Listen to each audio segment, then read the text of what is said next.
Berapa kali Yahweh menyatakan namanya di dalam Alkitab? Itu bukan akulah Tuhan seperti yang tertulis dalam banyak terjemahan Alkitab.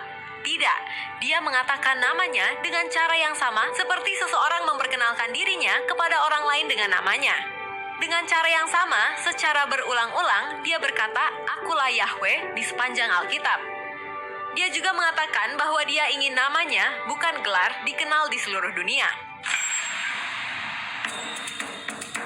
Yahweh atau dikenal dengan sebutan Tetragrammaton, 4 huruf nama Allah, bahasa Ibrani atau YHWH. Nama ini ditulis lebih dari 6.800 kali, diulang dalam kitab-kitab Perjanjian Lama dan diterjemahkan dengan kata Tuhan, semua huruf besar. Pembacaan nama ini tidak dapat dipastikan karena selama berabad-abad dilarang diucapkan dalam budaya Yahudi karena takut menyalahi. Akulah Yahweh, itulah namaku, dan aku tidak akan memberikan kemuliaanku kepada yang lain dan pujianku kepada patung.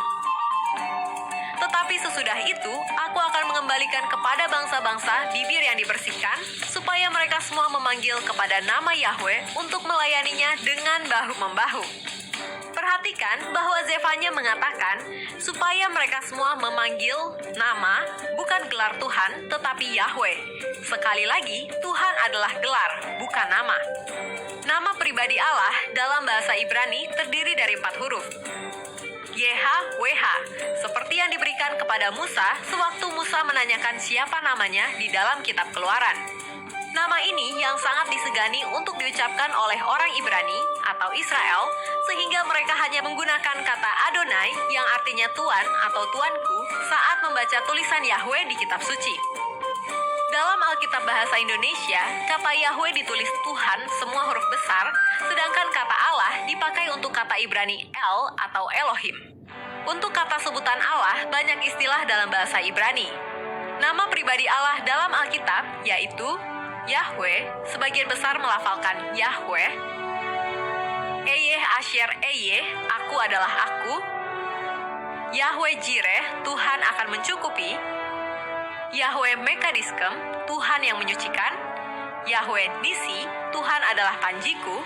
Yahweh Rafa, Tuhan yang menyembuhkan. Yahweh Sebaot, Tuhan bala tentara. Yahweh Shalom, Tuhan sumber damai. Yahweh Samah, Tuhan hadir. Yahweh Sitkenu, Tuhan keselamatan kita. Yah atau Yahweh, aku, Tuhan yang tidak pernah berubah, Tuhan yang swa'ada. Adonai dapat berarti Allah yang perkasa dalam bahasa Indonesia. Sebagai gantinya kata Yahweh diucapkan Adonai yang berarti Tuan atau Tuhan. El dapat berarti Allah yang kuat dalam bahasa Indonesia. Elohim dapat berarti Sang Pencipta yang Maha Kuasa dalam bahasa Indonesia.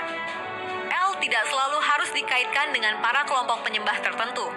El mengandung makna yang sifatnya netral. El bukanlah sebuah nama, tetapi El menunjuk pada kuasa supranatural yang impersonal, yaitu suatu kekuasaan yang ilahi. Oleh karena itu, kata El dalam bahasa Ibrani tidak menggunakan kata sandang seperti H dalam bahasa Ibrani atau de dalam bahasa Inggris yang konkret. Ehyeh, aku adalah aku, versi Ibrani modern untuk Ehyeh Asher Ehyeh. Elohei Avraham, Elohei Yitzhak, Wei Elohei Yaakov, Allah Abraham, Allah Ishak, dan Allah Yakub. El Hagibor, Allah Sang Pahlawan atau Allah yang kuat. Emet, kebenaran. Insof, tak berakhir, tak terhingga. Nama kabalistik untuk Allah.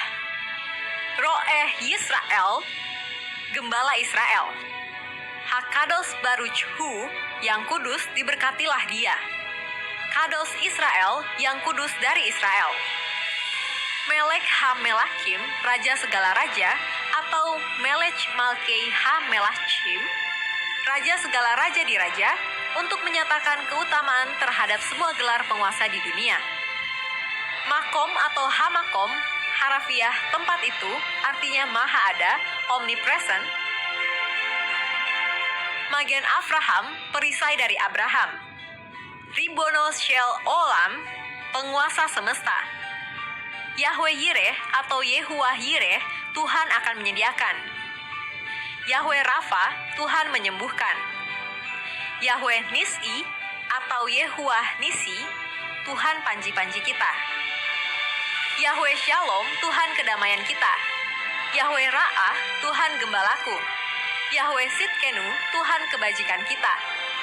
Yahweh Syamah atau Yehuwah Syamah, Tuhan hadir. Zur Israel, batu karang dari Israel.